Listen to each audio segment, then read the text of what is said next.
Nous allons donc écouter la parole et l'enseignement.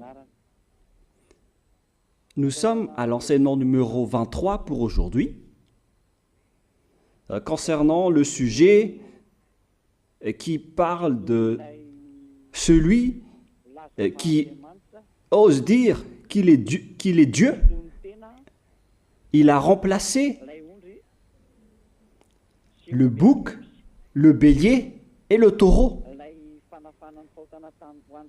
qui étaient destinés pour l'expiation des péchés des enfants d'Israël, selon Lévitique 16. Dans Lévitique 16, nous voyons donc les béliers, les boucs et les taureaux pour l'expiation des péchés des enfants d'Israël, une fois chaque année. Et c'est ce schéma que nous allons vous enseigner en ce moment. En fait, j'ai déjà donné cet enseignement, mais je le rappelle aujourd'hui. Cette situation contredit directement la parole du Père Yahva, le Dieu d'Abraham, selon Deutéronome 4.2. Ne rajoutez rien et ne retranchez rien aux paroles. C'est dans Deutéronome 4.2 et aussi dans Deutéronome chapitre 13, à partir du verset 1, ou Deutéronome 12, 32.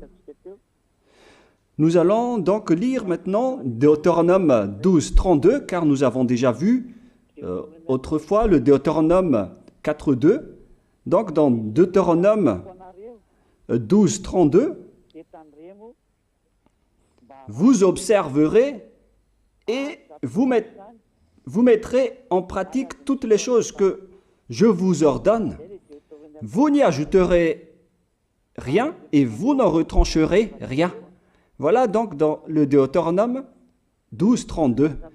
Et dans Deutéronome 4.2, je vais répéter, Deutéronome 4.2, vous n'ajouterez rien à ce que je vous prescris et vous n'en retrancherez rien, mais vous observerez les commandements de Yahva, votre Dieu, tels que je vous les prescris. Cette parole précise bien alors que il ne faut pas rajouter ni retrancher les paroles que je vous ai données. De quelles paroles parle-t-on? Nous allons lire Lévitique chapitre 16 pour voir quelles sont les lois d'expiation des péchés pour les enfants d'Israël. Les voilà. C'est dans Lévitique chapitre 16, verset 3 d'abord, pour commencer. Voilà donc ce qu'on ne doit pas changer, alors que nous avons tous su, nous avons tous vu qu'ils les ont remplacés par Jésus ou Jesus. Ce n'est pas une diffamation, nous le voyons tous. Alors que chacun réfléchisse, Lévitique chapitre 16, verset 3. Voici de quelle manière Aaron entrera dans le sanctuaire. Il prendra un jeune taureau pour le sacrifice d'expiation et un bélier pour l'holocauste. Voilà, nous le voyons tous clairement, cette parole. Il existe donc le fait d'apporter un jeune taureau pour le sacrifice d'expiation, ainsi qu'un bélier pour l'holocauste. Verset 5. Il recevra de l'assemblée des enfants d'Israël 2 boucs pour le sacrifice d'expiation et un bélier pour l'holocauste. C'est-à-dire, en même temps, il y a un sacrifice de taureau, de bélier et de bouc. Lévitique chapitre 16, toujours, mais dans le verset 34. Ce sera pour vous une loi perpétuelle. Voilà. Il se fera une fois chaque année l'expiation pour les enfants d'Israël à cause de leurs péchés. Nous sommes déjà au verset 34 pour information. Verset 34. Voilà. Ce sera pour vous une loi perpétuelle. Quelle est cette loi perpétuelle? C'est le fait de sacrifier les béliers, les boucs et les taureaux qui vont être tués pour sacrifice, pour l'expiation des péchés des enfants d'Israël. Selon le verset 34, ce sera pour vous une loi perpétuelle. Il se fera une fois chaque année l'expiation pour les enfants d'Israël à cause de leurs péchés. Il y a une partie de votre texte qui est cachée en bas. À cause de leurs péchés. Voilà. Ici, donc, c'est bien clair que l'expiation du péché qui se fait une fois chaque année pour les enfants d'Israël, qu'on ne peut ni ajouter ni retrancher, ce sont les sacrifices des béliers, de taureaux et de boucs. On ne peut pas changer cela. On ne peut pas les remplacer en Jésus ou en Jesus. C'est une loi perpétuelle. Donc, si vous observez les 10 commandements, vous devez apporter des sacrifices de taureaux, de béliers et de boucs si vous voulez être expié de vos péchés. Voilà le schéma. Alors que, en réalité, la situation pour les religieux étranges, on ne voit pas ce qu'il veut en venir, mais ils ont osé intégrer Jésus ou Jesus pour remplacer le bélier, le taureau ou le bouc. Et ce sont eux-mêmes qui le confirment jusqu'à aujourd'hui. Nous voyons tous donc ici que Jésus ou Jesus n'est qu'un imposteur, un hors-la-loi. Et les hors-la-loi sont des envoyés du diable. Le diable, il a commis le péché depuis le commencement. Ce sont des transgresseurs de la loi. Donc c'est prouvé ici que Jésus est un hors-la-loi. Nous allons lire la parole, poursuivre, dans 1 Jean, chapitre 3. 1 Jean, chapitre 3, à partir du verset 4. Quiconque pêche transgresse la loi, et le péché est la transgression de la loi. Voilà, c'est bien clair que c'est le péché qui est la transgression de la loi. Un pécheur, donc, c'est un transgresseur de la loi. Et un hors-la-loi, c'est un pécheur. C'est clair alors que Jésus ou Jesus, c'est un hors-la-loi, c'est un transgresseur de la loi. Nous avons tous vu ensemble qu'il a pris la place du bélier et il a siégé, il s'est installé dans ce système. C'est pourquoi toutes les églises observent les 10 commandements et ils servent Jésus ou Jesus. Voici l'enseignement. Alors, regardez bien à travers ce texte et cette écriture que je vous donne en ce moment. Et soyez conscients, ça suffit maintenant d'écouter ces faux dieux, c'est déjà trop. Tant pis pour vous si vous allez encore les écouter. Soyez conscients que ce schéma n'est plus correct. Beaucoup de gens me diffament à cause de ce que je fais en ce moment. Ils ne supportent pas la vérité. Mais ça dépend de chacun de vous.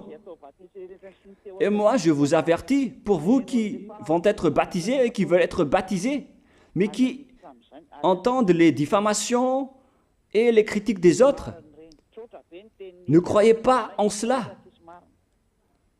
Ce ne sont pas du tout vrai. La parole de Élia est directe. Ce ne sont que des mensonges. L'ôtement du péché, ce sont des personnes qui sont non-pécheurs qui peuvent le faire. Ce n'est pas logique de dire que les fidèles sont ôtés des péchés et le leader est un pécheur. Ce n'est pas du tout écrit dans la Sainte Écriture. Ce qui est écrit dans la Bible, c'est que le bon arbre donne de bons fruits et le mauvais arbre de mauvais fruits.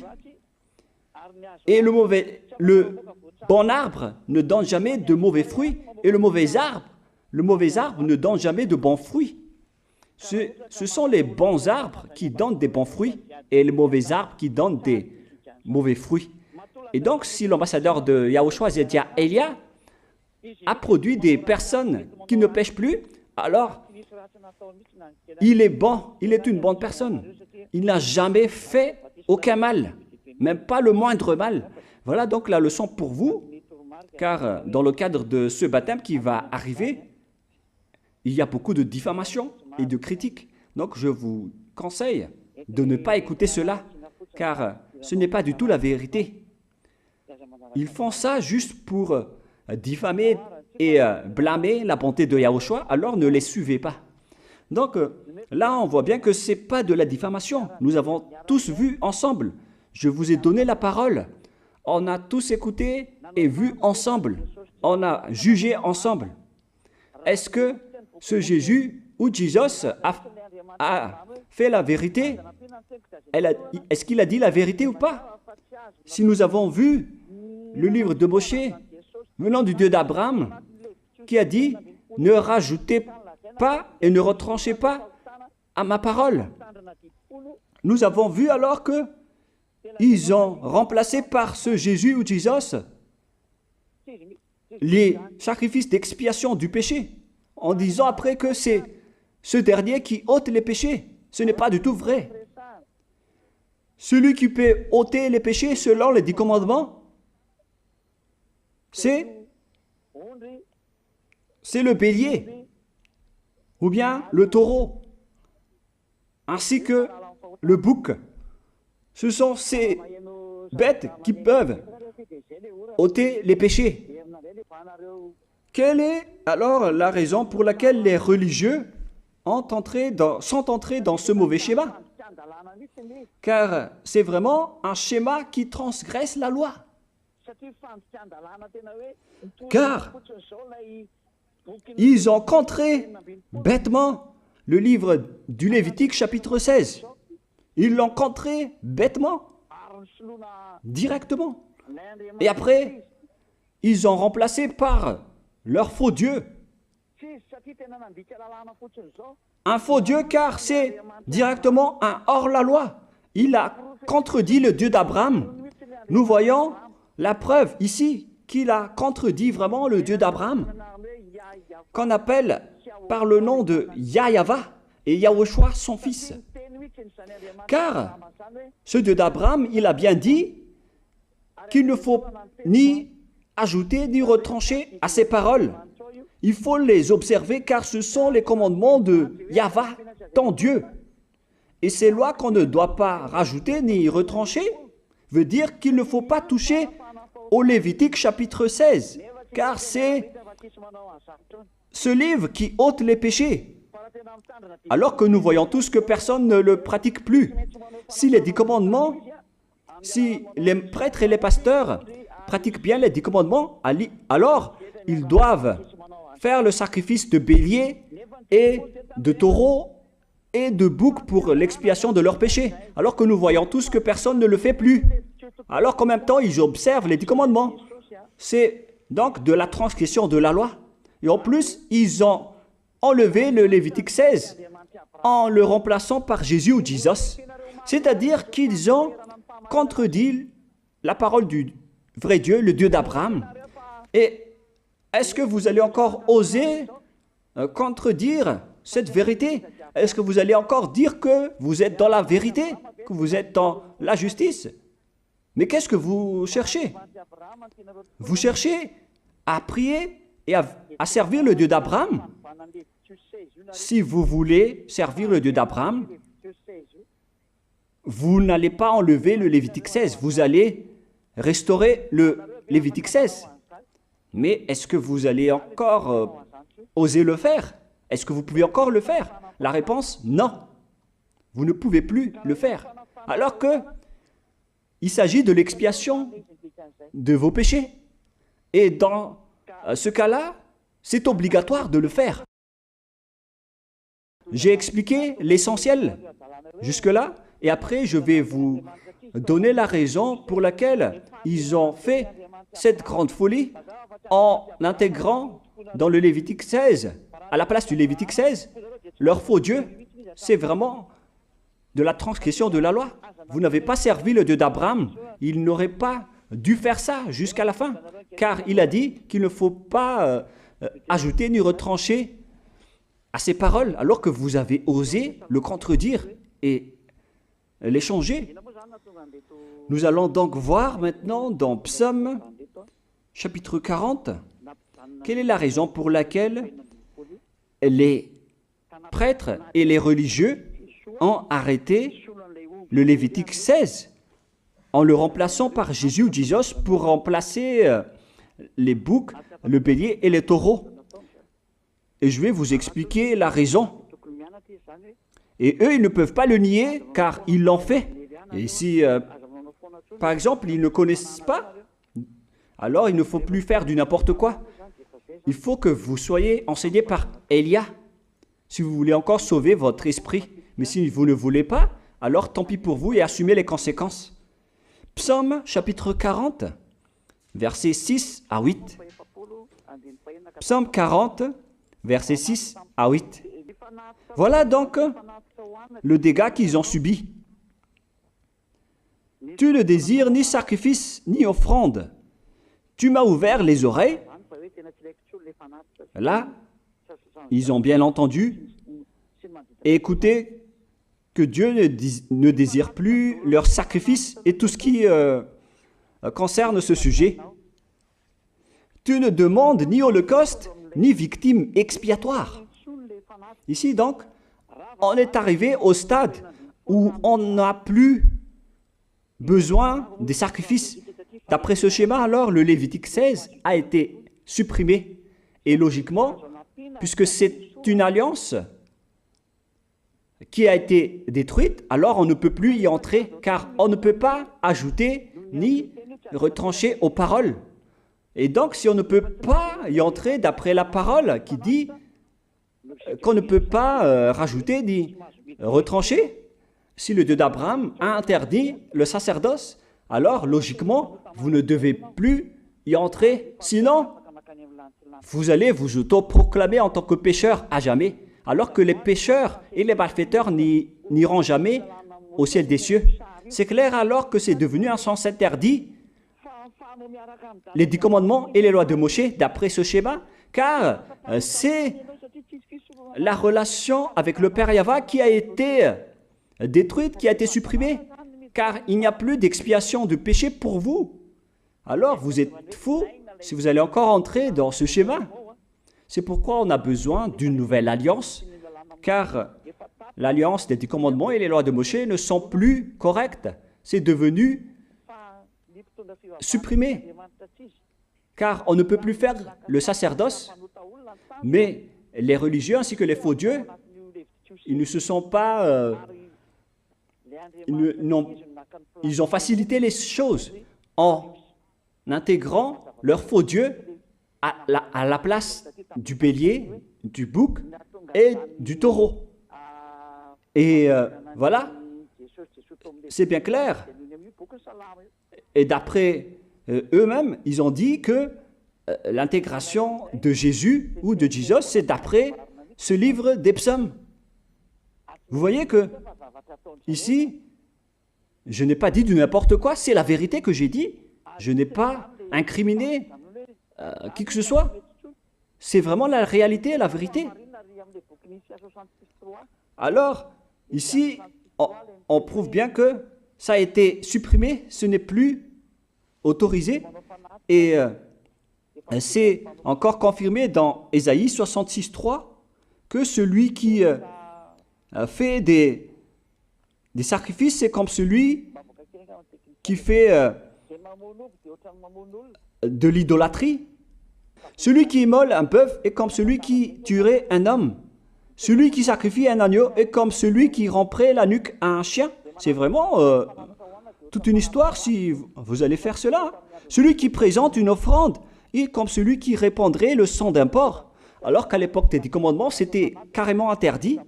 celui qui brûle de l'encens est comme celui qui adorait des idoles.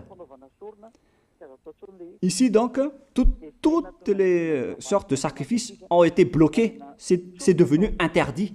C'est pourquoi le faux Dieu est entré dans Lévitique chapitre 16.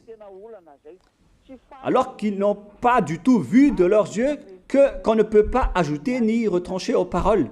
Ils n'ont jamais vu et connu ces paroles. Il a fallu attendre l'arrivée de Élia pour vous montrer toute la vérité, pour vous montrer toutes les vraies paroles. Alors, il faut suivre Élia. Suivez Élia. Et c'est ce terme qui dit de suivre Élia que les gens ne supportent pas du tout. Mais qu'est-ce que je vais dire d'autre? Je vais vous dire de suivre qui? Alors que vous êtes tous pécheurs. Est-ce que vous allez suivre les pécheurs pour aller en enfer? Vaut mieux suivre Élia, car ceux qui l'ont suivi ne pêchent plus. C'est quoi le problème? Si c'est de la jalousie, alors vous n'êtes pas du tout sage. Mais si vous êtes sage, vous devrez être content en m'écoutant. Si vous cherchez ce Dieu d'Abraham, vous devez être très content en dansant à la maison en disant « Merci Élia, voilà ce que j'attendais ». Au lieu de dire des colères et de la haine, moi je vous donne de la parole de l'amour pour vous sauver. Alors sachez bien écouter. Et après, ils l'ont continué dans 40, verset 7 maintenant. Alors je dis, voici je viens avec le rouleau du livre écrit pour moi. Verset 8, je veux faire ta volonté, mon Dieu, et ta loi est au fond de mon cœur. Et eux, ils ont pris cette parole en disant que nous avons vu ce terme de rouleau du livre et directement, ils ont dit que on doit intégrer dans les 10 commandements le Fils du Très-Haut qui s'appelle Yahushua. Ils l'ont intégré dans les 10 commandements. Pour vous qui sont dans le mauvais sens, vous l'appelez Jésus. Vous avez intégré dans les 10 commandements votre Jésus, mais Yahushua n'entrera jamais là-dedans car c'est vraiment interdit, c'est un tabou. Le sens du rouleau du livre que Yahushua a parlé ici, c'est qu'on parle de son histoire dans le Sefer Torah juif. C'est-à-dire que le Sefer Torah juif a parlé de lui. Nous allons lire la parole à ce sujet. En parlant du rouleau du livre, ce n'est pas qu'il est entré dans le Lévitique 16. Non, c'est un tabou, c'est interdit. Mais il a parlé de son histoire. En parlant du rouleau du livre, nous allons lire la parole concernée à ce sujet. Selon Luc, chapitre 24, verset 44. Luc 24, 44. Puis il leur dit, « C'est là ce que je vous disais lorsque j'étais encore avec vous, qu'il fallait que s'accomplisse tout ce qui est écrit de moi dans la loi de Moïse, dans les prophètes et dans les psaumes. »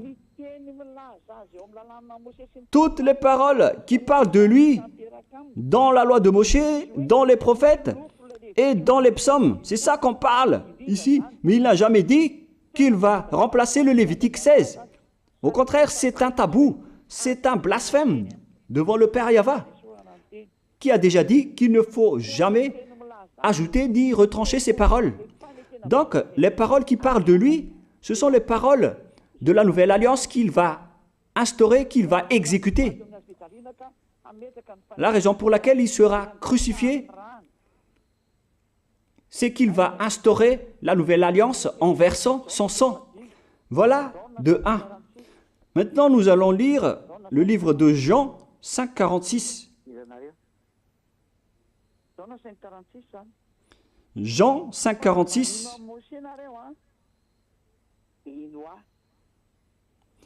Alors, car si vous croyez en Moshe, vous me croiriez aussi, parce qu'il a écrit de moi. Il a écrit à propos de Yahushua. C'est pourquoi on parle du rouleau de livre qui a écrit pour lui. Et Moshe aussi a participé à son histoire en parlant de lui. Mais ce n'est pas que on a supprimé le Lévitique 16 en remplaçant par le Fils du Très-Haut. Non, ce n'est pas du tout cela. Il y a beaucoup de paroles qui a parlé de lui depuis les lois de Moshe, depuis les prophètes et depuis les psaumes. C'est pour ça qu'on parle du rouleau du livre qui a écrit à propos de lui. Mais ce n'est pas que vous allez supprimer le Lévitique 16 en le remplaçant par le Fils du Très-Haut. C'est vraiment une abomination de votre part. Je vous ai donné maintenant l'explication. Il ne faut pas rajouter ni retrancher aux lois de Moshe. C'est une alliance en bonne forme qu'on ne peut pas toucher ni enlever. C'est dans Galates 3,15. Galates 3,15. Une disposition en bonne forme ne doit pas être changée ou transformée. Les lois de Moshe, c'est une alliance en bonne forme qu'on a versé le sang de Zébu en plus. Donc on ne peut ni retrancher ni rajouter. Le pire alors, c'est que vous qui êtes les fidèles de Jésus, vous l'avez intégré dans les lois de Moshe en remplaçant le Lévitique 16. On parle de votre Jésus ou Jesus. Je vous pose la question, est-ce que vous oserez dire que vous n'êtes pas pécheur à ce sujet?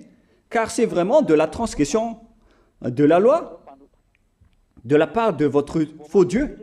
Donc s'il est pécheur, alors logiquement vous êtes aussi pécheur. Et vous-même, vous avez dit que vous êtes pécheur. Voilà ce que vous avez fait. Et vous n'allez jamais être épargné. C'est pourquoi je vous appelle tous maintenant. Soyez baptisés et sauvez votre chemin, c'est-à-dire votre esprit. Sauvez votre esprit car il ira en enfer si vous ne le sauvez pas. Pour vous qui serez baptisés bientôt, l'explication est claire. Alors prenez une décision maintenant. N'écoutez jamais les diffamations qui sont faites par les diables.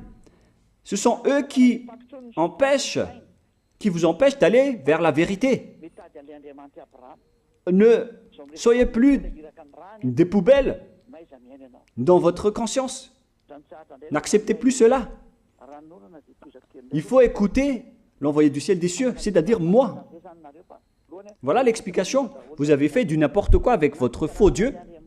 C'est votre faux Dieu qui a péché au commencement. Et logiquement, donc, vous avez tous aussi transgressé la loi avec lui. Et maintenant, vous êtes tous dans le péché. Et vous vous abritez dans la parole qui dit Dieu n'est pas venu pour appeler les justes, mais les pécheurs, pour se repentir. Le problème, c'est que c'est votre Dieu qui est vraiment un pécheur. Voilà le schéma qui prouve qu'il est pécheur. Donc, je vous souhaite à tous d'être bénis par Yahushua. Prions ensemble. Merci infiniment, Père Yahva, pour cette parole. Une parole qui conscientise les gens pour se retourner vers toi et pour faire rester fermes tous les enfants du Très-Haut, les personnes que tu as déjà choisies, pour qu'ils restent bien fermes dans le service, et pour ceux qui sont encore à l'extérieur, qu'ils courent vers Elia, car Elia et toi, Yahushua, vous êtes uniques. Merci infiniment, Père Yahva. Merci infiniment, Yahushua. Sauve les gens pour qu'ils soient intégrés au ciel des cieux, pour que les gens écoutent la parole, Père Yahva, Yahushua, toutes les paroles que j'ai montrées. Confirme toutes mes paroles, Yahushua et Père Yahva, pour la gloire de vos noms si saints. Merci pour ta bonté et pour ta grâce. Au nom de toi, Yahushua, je fais toutes ces prières. Alléluia, Amen. Donc, je vous souhaite à tous d'être bénis par Yahushua et à demain. Au revoir.